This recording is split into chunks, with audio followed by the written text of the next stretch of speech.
Hey everyone. Yes, we are live. Okay, happy Friday. I'm gonna give it a couple of seconds so that people can join if they would like. But as usual, I will be saving this live for everyone to watch the replay and do what you do with it what you may. But I'm coming back with this components of calling because on my Instagram and my Facebook, my live would not save or it was malfunctioning. And I absolutely want to make sure that I have the opportunity to present this particular topic that I have. So I'm just redoing what I did last week and adding whatever I've discovered during this week. So if you realize like it's named the same as last week, that's the reason my live didn't save, and I want it to be accessible for those who can't come at this time. So hey everyone, how's it going? I hope you've been having a wonderful week. Honestly, it's been a rough one for me, but I'm happy today, and I'm happy to speak to you guys today. I really am happy. Sorry, I just had that realization. Okay, so for today's topic, we're discussing the components of calling in this overarching confrontation of calling kind of series here. And I think we'll be discussing this a little bit, definitely more in depth over the next couple of weeks, because I think there is so much embedded in confronting one's calling and what that looks like.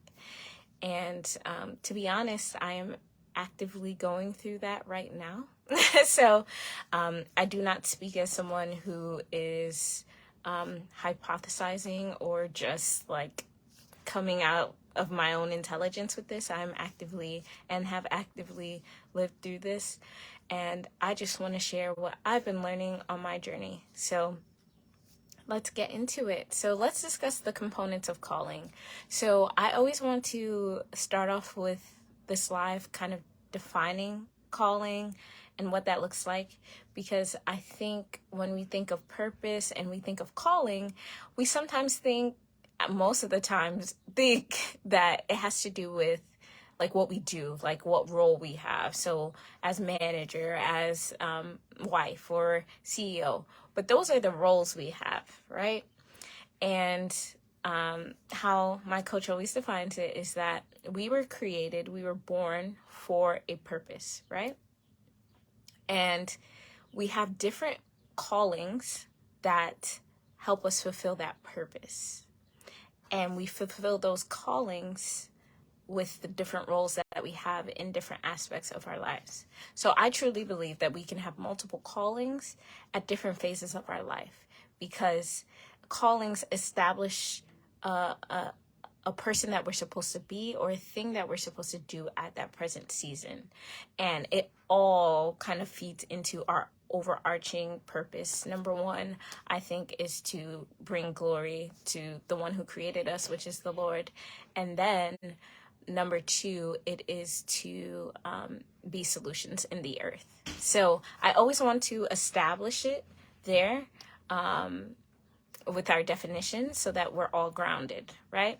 So to get into the components of calling. So what are the aspects of calling that help me understand that is this really, it really answers the question, is this really my calling, or is it just something I want to do, right? And it could be both, right? But number one, when we talk about the components of calling, I truly believe it existed before you. So like I said, we were created for a specific purpose, and one of those purposes is to be solutions in the earth, right? So in order to be created for a solution, a problem had to exist before us, right? And if the problem existed before us, the solution was created first, and then we were created to fulfill that solution. So I believe as we fulfill our callings, which fulfill our purpose, that those callings have already been, established, and we just have to accept the call, right? And I think that's important for us to know, because I think sometimes we think we choose our purpose or we choose the call. And in some aspect, that's true. I think the choice comes on whether or not we'll accept the call or accept to live in the purpose. And I just want to establish that as the first component. It existed before you, which means that there is a journey of discovering and discovery that we have to go through in order to really understand our calling at the present moment. So yes, first component, it existed before you. Number 2, it's not just about you.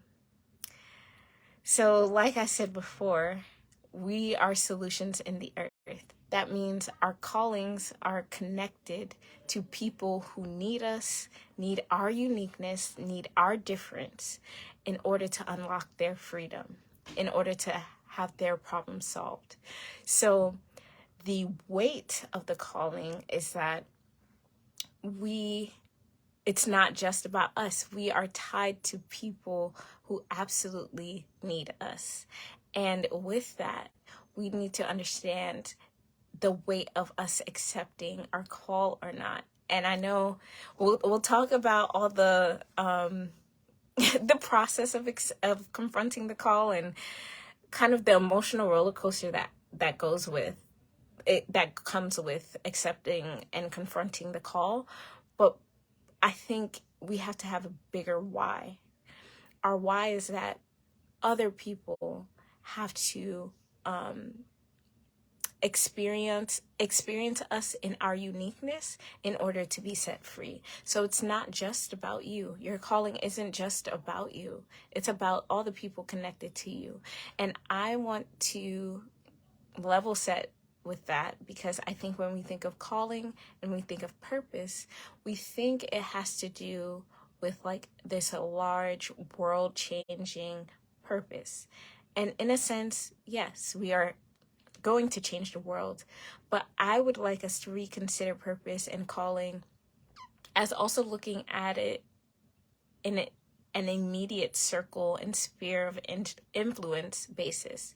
So we're connected to our family, we're connected to our friends, the people we call family, the people that we see every day, and we have direct impact on them right now.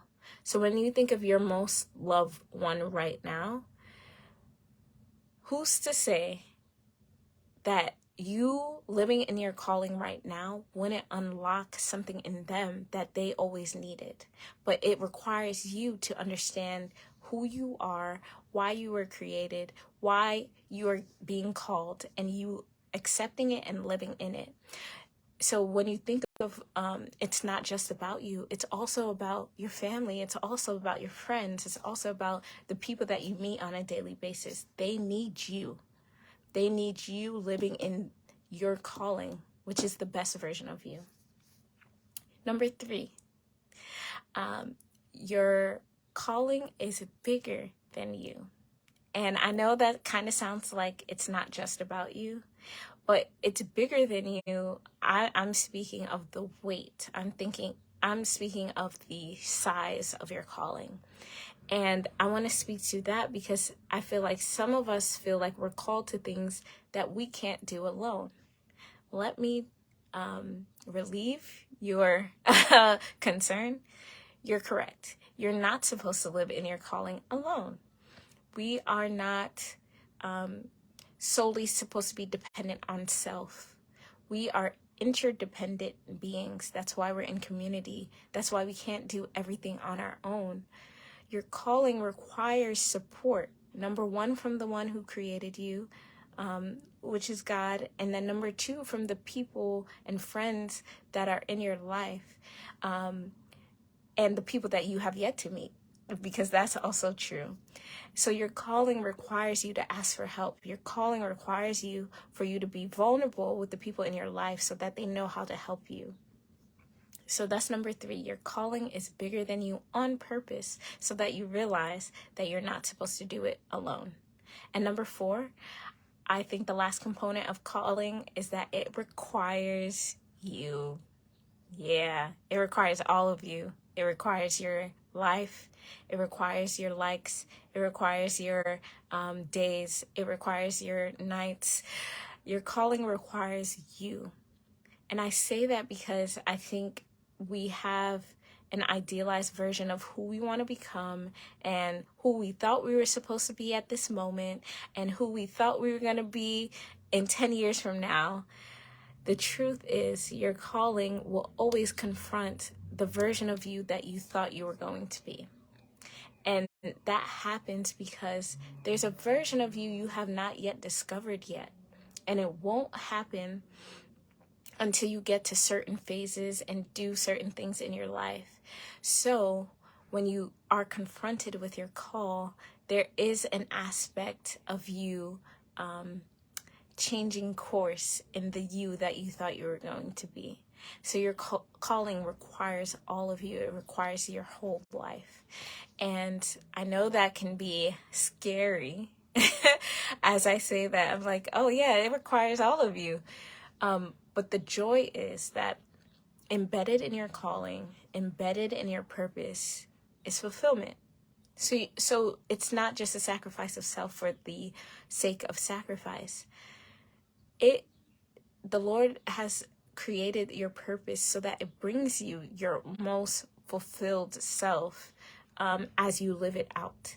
And I think that's important to know because we can get so wrapped up in the journey of accepting the call and grieving who we used to be and all of that we forget on the other side of it is our most fulfilled self. So would I rather live in comfort or fulfillment?